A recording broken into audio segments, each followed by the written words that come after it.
ನಮಸ್ಕಾರ ಸ್ನೇಹಿತರೆ, ನಮ್ಮ ನಂಬಿಕೆಗೆ ಸ್ವಾಗತ ಸುಸ್ವಾಗತ. ಸ್ನೇಹಿತರೆ, ಜಂಬೂದ್ವೀಪ ಈ ಹೆಸರು ಪ್ರತಿಯೊಬ್ಬರೂ ಕೇಳೇ ಇರ್ತೀರಿ. ಕೆಲವರಿಗಷ್ಟೇ ಈ ಹೆಸರಿನ ಅರ್ಥ ಹಾಗೂ ಮಹತ್ವ ತಿಳಿದಿದೆ ಬಿಟ್ರೆ ಬಹುತೇಕರಿಗೆ ಜಂಬೂದ್ವೀಪದ ಹೆಸರು ಮಾತ್ರ ಕೇಳಿದ ನೆನಪಿರುತ್ತೆ. ರಾಮಾಯಣ ಮಹಾಭಾರತ ಮಾತ್ರವಲ್ಲ, ಎಲ್ಲಾ ಧರ್ಮಗಳಲ್ಲೂ ಜಂಬೂದ್ವೀಪದ ಹೆಸರು ಉಲ್ಲೇಖವಾಗಿದೆ. ನಮ್ಮ ಭರತಖಂಡವಿರೋದು ಕೂಡ ಜಂಬೂದ್ವೀಪದಲ್ಲೇ. ಅಷ್ಟಕ್ಕೂ ಜಂಬೂದ್ವೀಪವೆಂದರೇನು, ಯಾಕಾಗಿ ಈ ಹೆಸರು ಬಂತು, ಇದರ ವೈಶಿಷ್ಟ್ಯವೇನು ಅನ್ನೋದನ್ನ ಇವತ್ತಿನ ಎಪಿಸೋಡ್ನಲ್ಲಿ ತಿಳಿದುಕೊಳ್ತಾ ಹೋಗೋಣ. ಅದಕ್ಕೂ ಮುನ್ನ ನಮ್ಮ ನಂಬಿಕೆಗೆ ನಿಮ್ಮ ಬೆಂಬಲವಿರಲಿ. ಸ್ನೇಹಿತರೆ, ಜಗತ್ತು ಭಾರತ ವರ್ಷಕ್ಕಿಂತ ಹೆಚ್ಚು ಹಿರಿದಾದದ್ದು ಎಂಬುದು ಪುರಾಣಗಳಲ್ಲಿ ಗೊತ್ತಿದ್ದ ಸಂಗತಿಯೇ. ಆ ಕಾಲದಲ್ಲಿಯೇ ಭಾರತದ ಆಸುಪಾಸಿನ ಭಾಗಗಳ ಪರಿಚಯ ಚೆನ್ನಾಗೇ ಇದ್ದದ್ದು ಕಂಡುಬರುತ್ತೆ. ಜಂಬೂದ್ವೀಪ ಎನ್ನುವುದು ಪುರಾಣಗಳಲ್ಲಿ ಹೇಳಿರುವ 7 ದ್ವೀಪಗಳಲ್ಲಿ ಒಂದು. ಎಲ್ಲ ದ್ವೀಪಗಳ ಪೂರ್ಣ ವಿವರಗಳನ್ನ ಪುರಾಣಗಳಲ್ಲಿ ಇರುವಂತೆಯೇ ತಿಳಿದುಕೊಳ್ಳಲು ಸಾಧ್ಯವಿಲ್ಲದಿದ್ದರೂ ಭೂಮಿಯಲ್ಲಿರುವ ಬೇರೆ ಬೇರೆ ಪ್ರದೇಶಗಳು ಭಾರತಕ್ಕಿಂತ, ಭರತಖಂಡಕ್ಕಿಂತ, ಆರ್ಯವರ್ತಕ್ಕಿಂತ, ಜಂಬೂದ್ವೀಪಕ್ಕಿಂತಲೂ ಹೊರಗಡೆ ಕೂಡ ಇವೆ ಎಂಬ ಸತ್ಯ ಆ ಕಾಲದಲ್ಲೇ ತಿಳಿದಿತ್ತು ಎಂಬುದು ನಿಶ್ಚಿತವಾಗಿ ಹೇಳಬಹುದು.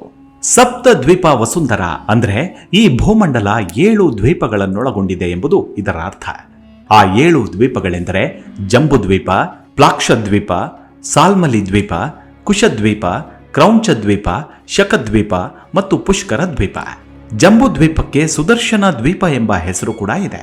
ಈ ದ್ವೀಪದಲ್ಲಿ ಹೇರಳವಾಗಿದ್ದ ಜಂಬೂ ಮರಗಳಿಂದಲೂ ಈ ಹೆಸರು ಬಂದಿತೆನ್ನಲಾಗಿದೆ.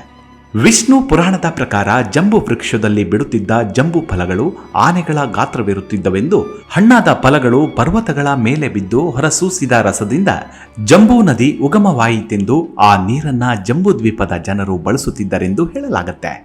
ಬೌದ್ಧ ಧರ್ಮ ಮತ್ತು ಜೈನ ಧರ್ಮದ ಕಥೆಗಳಲ್ಲೂ ಕೂಡ ಜಂಬೂದ್ವೀಪದ ಉಲ್ಲೇಖ ಕಂಡುಬರುತ್ತೆ. ಜಂಬೂದ್ವೀಪ 9 ವಿಭಾಗಗಳು ಮತ್ತು 8 ಪ್ರಮುಖ ಪರ್ವತಗಳಿಂದ ಪ್ರಸಿದ್ಧವಾಗಿತ್ತು. ವಾಯುಪುರಾಣ, ಮಾರ್ಕಂಡೇಯ ಪುರಾಣ, ಬ್ರಹ್ಮಾಂಡ ಪುರಾಣಗಳಲ್ಲೂ ಬರುವ ಉಲ್ಲೇಖಗಳಂತೆ ಜಂಬೂದ್ವೀಪ ಕಮಲದ ಹೂವಿನ 4 ದೊಡ್ಡ ಎಸಳುಗಳಂತೆ ವಿಭಾಗಿಸಲ್ಪಟ್ಟಿದ್ದು, ಆ ಹೂವಿನ ಮಧ್ಯಭಾಗದಿಂದ ದಿಂಡಿನ ಪ್ರದೇಶದಲ್ಲಿ ಬೃಹತ್ ಮೇರು ಪರ್ವತವಿತ್ತು. ಶಿವನ ಪಾದದಿಂದ ಉಗಮಿಸಿ ಬ್ರಹ್ಮಪುರಿಯನ್ನ ಸುತ್ತುವರೆದಿರುವ ಆಕಾಶಗಂಗೆ ಆಕಾಶದ ಮೂಲಕ ಮೇರು ಪರ್ವತದ ಮೇಲೆ ಬಿದ್ದು 4 ವಿರುದ್ಧ ದಿಕ್ಕುಗಳಲ್ಲಿ ಹರಿಯುವ ದೊಡ್ಡ ನದಿಗಳಾಗಿ ಜೀವಿಗಳಿಗೆ ಜೀವ ನದಿಗಳಾಗಿದ್ದವೆಂದು ವರ್ಣನೆಗಳಿವೆ. ಭಾಗವತದ 16ನೆಯ ಅಧ್ಯಾಯದಲ್ಲೂ ಜಂಬೂದ್ವೀಪದ ಕುರಿತಾದ ವರ್ಣನೆ ಇದೆ. ಅದರ ಪ್ರಕಾರ ಭೂಮಂಡಲದ ವ್ಯಾಪ್ತಿ ಎಂದರೆ ಸೂರ್ಯನ ಬೆಳಕು ಮತ್ತು ಶಾಖ ಎಲ್ಲಿವರೆಗೆ ವಿಸ್ತರಿಸಿರುವುದೋ ಮತ್ತು ಎಲ್ಲಿವರೆಗೆ ಚಂದ್ರ ನಕ್ಷತ್ರಗಳು ಕಾಣುವವೋ ಅಲ್ಲಿಯವರೆಗೆ ಇರುತ್ತೆ. ಈ ಭೂಮಂಡಲವು 7 ಸಾಗರಗಳಿಂದ ಸುತ್ತುವರಿಯಲ್ಪಟ್ಟ 7 ದ್ವೀಪಗಳಾಗಿ ವಿಭಜಿತವಾಗಿವೆ.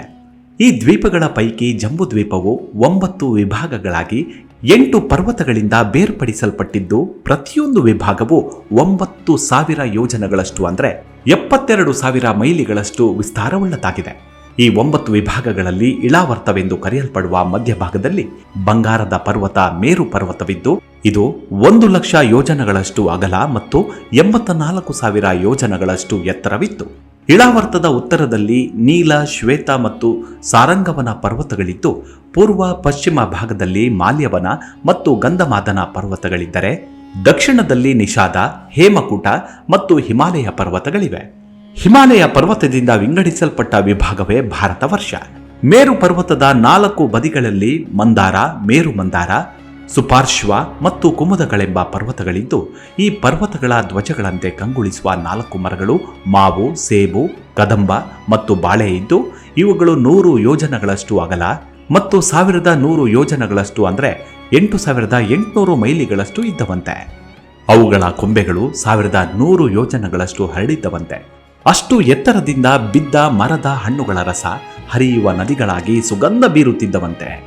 ಪುಣ್ಯಭೂಮಿ, ಮಾತೃಭೂಮಿ, ಪಿತೃಭೂಮಿ, ಕರ್ಮಭೂಮಿ, ಭಾರತದ ನೆಲೆವೀಡು ಜಂಬೂದ್ವೀಪ. ಜಂಬೂದ್ವೀಪದ ಎಲ್ಲೆಡೆ ಭಾರತದ ಹಿರಿಮೆ, ಗರಿಮೆ ಮತ್ತು ಸಂಸ್ಕೃತಿಯ ಪ್ರಭಾವ ಹರಡಿತ್ತು. ಆಗಿನ ಭಾರತದ ಮೇರುಗಳು ಈಗಿನಂತಿರಲಿಲ್ಲ. ಕಾಲಾಂತರದಲ್ಲಿ ಭೌಗೋಳಿಕ ಕಾರಣವೂ ಸೇರಿದಂತೆ ಅನೇಕ ಕಾರಣಗಳಿಂದ ಮೇರುಗಳು, ಭೂರಚನೆಗಳು ಮಾರ್ಪಾಡಾಗಿವೆ. ಆದರೂ ಜಂಬೂದ್ವೀಪೆ, ಭರತವರ್ಷೆ, ಭರತಖಂಡೆ ಎಂಬ ಪದಗಳ ಪ್ರಯೋಗ ಮಾತ್ರ ಇಂದಿಗೂ ನಿಂತಿಲ್ಲ. ಇನ್ನು ಕೆಳದಿ ಸಂಸ್ಥಾನದ ಆಸ್ಥಾನದ ಕವಿಯಾಗಿದ್ದ ಲಿಂಗಣ್ಣನ ಐತಿಹಾಸಿಕ ಕೃತಿಯಾದ ಕೆಳದಿನ್ ರೂಪ ವಿಜಯದಲ್ಲಿ ಬರುವ ಜಂಬೂದ್ವೀಪದ ಸುತ್ತಲೂ ಆವರಿಸಿದ್ದ ಸಮುದ್ರದ ಕಲ್ಪನೆ, ವಿವರಣೆ ತುಂಬಾ ಸೊಗಸಾಗಿದೆ. ಕವಿಯೇ ಹೇಳಿಕೊಂಡಿರುವಂತೆ ಈ ಶೋಭಿತ ಸೇವ್ಯ ಕಾವ್ಯದಲ್ಲಿ ಬರುವ ಸಮುದ್ರದ ವರ್ಣನೆ ರಂಜನೀಯವಾಗಿದೆ. ಎತ್ತರೆತ್ತರಕ್ಕೆ ಚಿಮ್ಮುವ ಹೊಳೆಯುವ ಅಲೆಗಳು, ಅಲೆಗಳಲ್ಲಿ ಓಡಾಡುವ ಮೀನುಗಳು, ಆಮೆಗಳು, ಏಡಿಗಳು, ಮೊಸಳೆಗಳು, ನೀರಾನೆಗಳು, ಹಾವುಗಳೇ ಮುಂತಾದ ವಿಧ ವಿಧದ ಜಲಚರಗಳು, ಅವುಗಳು ಚಿಮ್ಮಿಸುವ ನೀರ ಹನಿಗಳು, ನೊರೆಗಳು, ಶಂಖ ಚಕ್ರಗಳಿಂದ ಶೋಭಿಸುವ ಆ ಸಾಗರವು ಶಿವನ ನಿಶಂಗ ಅಂದರೆ ಬತ್ತಳಿಕೆ, ಅಚ್ಯುತನ ಪಾಸು ಅಂದರೆ ವಿಷ್ಣುವಿನ ಹಾಸಿಗೆ, ವರುಣನ ಅರಮನೆ, ಚಂದಿರನ ಜನ್ಮಸ್ಥಳ, ಮೈನಾಕ ಪರ್ವತದ ರಕ್ಷಾ ಕವಚ, ವಡಭಾಗ್ನಿಯ ಉಷ್ಣ ಶಮನಗೊಳಿಸುವ ಜಲಪಾತ್ರೆ ಹಾಗೂ ಲಕ್ಷ್ಮಿಯ ತವರು ಮನೆಯಾಗಿ ಶ್ರೇಷ್ಠ ರತ್ನ ಮುತ್ತುಗಳ ಭಂಡಾರವಾಗಿದೆ. ಸಮುದ್ರವನ್ನ ಶ್ರೀಹರಿಗೆ ಹೋಲಿಸುವ ಕವಿ ದೊಡ್ಡ ದೊಡ್ಡ ಅಲೆಗಳನ್ನ ಅವನ ತೋಳುಗಳಿಗೂ, ಸುಳಿಯನ್ನ ಸುದರ್ಶನ ಚಕ್ರಕ್ಕೂ, ಸಮುದ್ರದ ನೊರೆಯನ್ನ ಅವನ ಮಂದಹಾಸಕ್ಕೂ, ಸಮುದ್ರದ ಆಳ ವಿಸ್ತಾರಗಳು ಹೊಟ್ಟೆಯಲ್ಲಿರುವ ಬ್ರಹ್ಮಾಂಡ, ಹೊಳೆಯುವ ಜಲ ಅವನ ಕಾಂತಿ ಮತ್ತು ಬಡಬಾನಲವೇ ಅವನುಟ್ಟ ಪೀತಾಂಬರಕ್ಕೂ ಸಮೀಕರಿಸಿ ವರ್ಣಿಸ್ತಾನೆ. ಇನ್ನು ಶಾಂತಪಾನೀಯ ಎನ್ನುವ ಋಷಿವರ್ಯರು ಪೃಥ್ವಿ ಹಾಗೂ ಸಮುದ್ರಗಳ ಕುರಿತು ಸೂತ ಮುನಿಗಳಲ್ಲಿ ಪ್ರಶ್ನೆ ಮಾಡಿದಾಗ ಸೂತ ಮುನಿಗಳು ನೀಡಿದ ವಿವರಣೆ ಮೈ ರೋಮಾಂಚನವಾಗಿಸುತ್ತೆ. ಸಮುದ್ರದಲ್ಲಿ ಅಸಂಖ್ಯ ಸಂಖ್ಯೆಯಿಂದಿರುವ ಸಣ್ಣ ಸಣ್ಣ ದ್ವೀಪಗಳೆಲ್ಲವೂ ಒಂದಾಗಿ ಸಪ್ತ ದ್ವೀಪಗಳಲ್ಲಿ ಒಂದಾಗಿರುವವು. ಅದರಲ್ಲಿ ಜಂಬೂ ದ್ವೀಪದ ಪರಿಮಾಣವು ಸುತ್ತಲೂ 1,00,000 ಯೋಜನಗಳಿಂದ ಕೂಡಿರುವುದು. ಈ ದ್ವೀಪವು ಅನೇಕಾನೇಕ ದೇಶಗಳಿಂದಲೂ, ನಗರಗಳಿಂದಲೂ, ಸಿದ್ಧ ಚಾರಣಾದಿಗಳಿಂದಲೂ, ವಾಸವಾಗಿರುವ ಪರ್ವತಗಳಿಂದಲೂ ವಿರಾಜಮಾನವಾಗಿರುವುದು. ಇಲ್ಲಿರುವ ಪರ್ವತಗಳೆಂದರೆ ಅವು ಸಕಲ ಧಾತುಗಳಿಂದ ಅಲಂಕೃತವಾಗಿ ಶಿಲೆಗಳಿಂದ ವ್ಯಾಪಿಸಲ್ಪಟ್ಟಿದ್ದು, ಇಂತಹ ಪರ್ವತಗಳು ಜನಿಸಿರುವ ನದಿಗಳು ಜಂಬೂದ್ವೀಪದ ಸುತ್ತಲೂ ಹರಿಯುವವು. ಜಂಬೂದ್ವೀಪವು ನವಭುವನಗಳಿಂದ ಆವೃತವಾಗಿರುವುದು.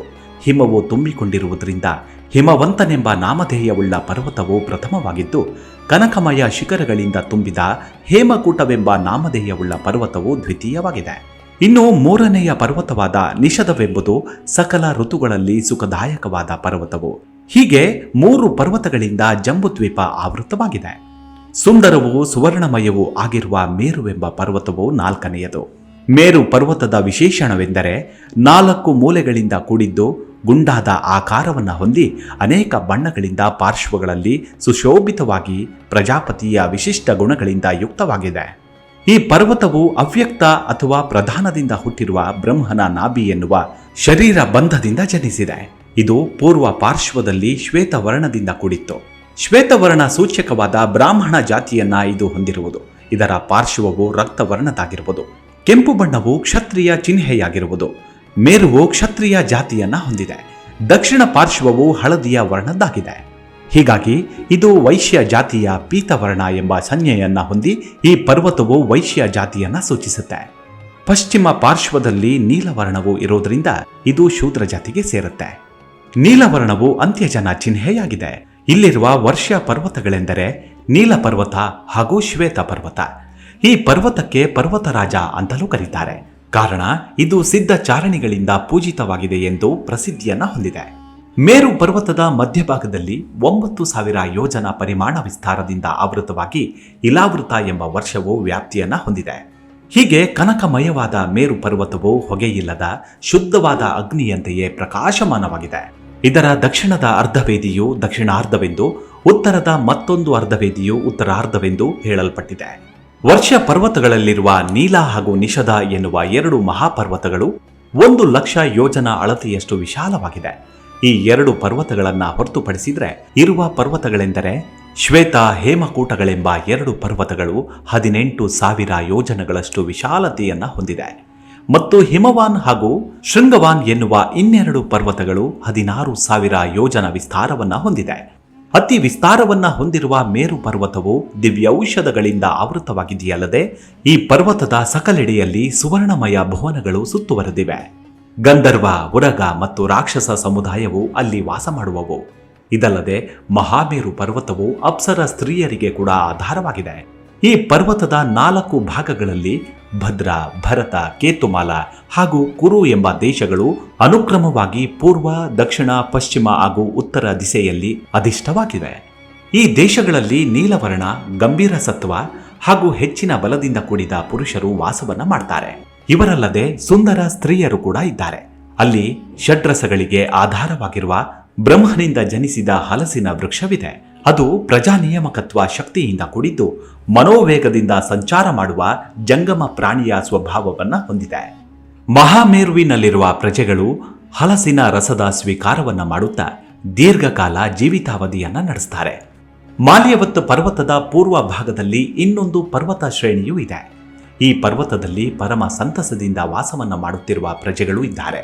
ಈ ದೇಶದ ನಾಮಧೇಯ ಭದ್ವಾಶ್ವ ಎಂದಾಗಿದೆ. ಇಲ್ಲಿ ಭದ್ರಾಚಲವೆಂಬ ವನವು, ಕಾಲಾಂಬ್ರ ಅಂದರೆ ಕಪ್ಪು ಬಣ್ಣದ ಮಾವಿನ ವೃಕ್ಷವೂ ಇದೆ. ಅಲ್ಲಿ ಶ್ವೇತವರ್ಣದ ಪುರುಷರು ವಾಸವನ್ನ ಮಾಡ್ತಾರೆ. ಕಾಲಾಂಬ್ರ ವೃಕ್ಷದ ಫಲ ರಸವನ್ನ ಸೇವನೆ ಮಾಡಿ ಇಲ್ಲಿರುವ ಪ್ರಜೆಗಳು ತಾರುಣ್ಯ, ಆರೋಗ್ಯ, ದೀರ್ಘವಾದ ಆಯುಷ್ಯಗಳಿಂದ ಕೂಡಿ ಜೀವನವನ್ನ ನಡೆಸ್ತಾರೆ. ಶಿಲಾಘನ ಶ್ವೇತ ಪರ್ವತದ ದಕ್ಷಿಣ ಭಾಗ, ನೀಲ ಪರ್ವತದ ಉತ್ತರ ಭಾಗದಲ್ಲಿ ರಮಣಕವೆಂಬ ದ್ವೀಪವೂ ಇದೆ. ಈ ಪರ್ವತದಲ್ಲಿ ವಾಸ ಮಾಡುವ ಪ್ರಜೆಗಳು ವೃದ್ಧತ್ವವನ್ನ ಯಾವ ಕಾಲಕ್ಕೂ ಅನುಭವಿಸದೆ ಇಂದ್ರಿಯ ಸುಖವನ್ನ ಸದಾಕಾಲ ಅನುಭವಿಸುತ್ತಾ ಇರ್ತಾರೆ. ಅಲ್ಲಿ ರಕ್ತವರ್ಣದ ಆಲದ ವೃಕ್ಷವೂ ಇದೆ. ಈ ವೃಕ್ಷದ ಫಲರಸವನ್ನ ಸೇವನೆ ಮಾಡುತ್ತಾ ಅಲ್ಲಿಯ ಪ್ರಜೆಗಳು 15,000 ವರ್ಷ ಪರ್ಯಂತವಾಗಿ ಜೀವನ ಸಾಗಿಸಿ ನರೋತ್ತಮರು ಎನಿಸಿಕೊಂಡಿದ್ದಾರೆ. ಶೃಂಗವನ್ ಪರ್ವತದ ಶ್ವೇತ ಪರ್ವತಗಳ ದಕ್ಷಿಣ ಹಾಗೂ ಉತ್ತರ ಭಾಗದಲ್ಲಿ ಹೈರಸ್ವತ ಎನ್ನುವ ದ್ವೀಪವಿದೆ. ಇಲ್ಲಿ ಹೈರತಿ ಎಂಬ ನದಿಯು ಹರಿಯುತ್ತಿದೆ. ಇಲ್ಲಿಯ ನರರು ತೇಜಸ್ವಿಗಳು, ಯಕ್ಷರು, ಸತ್ವಗುಣಿಗಳು, ವೀರರು, ಶ್ರೀಮಂತರೂ ಆಗಿದ್ದಾರೆ. 12,000 ಸಂವತ್ಸರಗಳ ಪರ್ಯಂತವಾದ ದೀರ್ಘ ಕಾಲಗಳಷ್ಟು ಕಾಲವು ಇಲ್ಲಿಯ ನರರ ವ್ಯಾಪಕತೆ ಇರುತ್ತೆ. ಈ ದ್ವೀಪದಲ್ಲಿ ಮಧುರವೇ ಇತ್ಯಾದಿ ಷಡ್ರಸಗಳಿಂದ ಕೂಡಿದ ಒಂದು ನಿಂಬೆಯ ಗಿಡವಿದೆ. ಅದರ ಫಲರಸವನ್ನ ಸೇವನೆ ಮಾಡಿ ಪ್ರಜೆಗಳು ದೀರ್ಘಾಯುಷ್ಯವನ್ನ ಪಡೆದು ಸುಖದಿಂದ ಜೀವನವನ್ನ ಸಾಗಿಸ್ತಾರೆ. ಶೃಂಗವತ್ ಪರ್ವತದಲ್ಲಿ ವಿಶಾಲವಾದ 3 ಶಿಖರಗಳಿದೆ.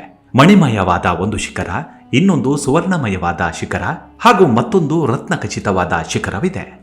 ಶೃಂಗವತ್ ಪರ್ವತದ ಉತ್ತರ ಭಾಗ ಹಾಗೂ ಸಮುದ್ರದ ದಕ್ಷಿಣ ಭಾಗದಲ್ಲಿ ಕುರುದ್ವೀಪ ಎನ್ನುವ ಸಿದ್ಧರಿಂದ ಸೇವಿತವಾದ ಪವಿತ್ರಮಯವಾದ ದ್ವೀಪ ಇದೆ.